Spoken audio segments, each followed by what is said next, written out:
कायरोप्रॅक्टिकचा ज्यावेळेस शोध लागला त्यावेळेस बीजे पारमार फक्त 14 वर्षाचे होते. डी पारमार व त्यांचे मित्र ज्यावेळेस कायरोप्रॅक्टिकबद्दल चर्चा करायचे त्यावेळेस तासनतास बसून त्यांची चर्चा, त्यांच्या गोष्टी बीजे पारमार ऐकत असत. वडिलांनी काढलेल्या दिवसभराच्या नोट्सचं कलेक्शन करणं आणि एका स्क्रॅपबुकमध्ये ठेवणं असं त्यांचं नित्यनेमाचं काम होतं. अजून पण ते स्क्रॅपबुक तुम्हाला पामर म्युझियममध्ये पाहायला मिळतं. बीजे पारमार 17 वर्षाचे झाले त्यावेळेस त्यांनी वडिलांना सल्ला दिला की आपण कायरोप्रॅक्टिक कॉलेज चालू करूया.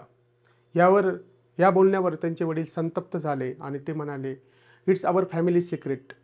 बीजे पारमार त्यांना कन्व्हिन्स करू लागले की आपण दोघे जरी याच्यात माहीर झालो किंवा तज्ज्ञ झालो तरी आपण सर्व जगभरातील लोकांचे मणक्याचे विकार दूर करू शकत नाही. त्यानंतर मात्र त्यांचे वडील ॲग्री झाले आणि त्यांनी पारमार कॉलेज ऑफ कायरोप्रॅक्टिकची स्थापना केली.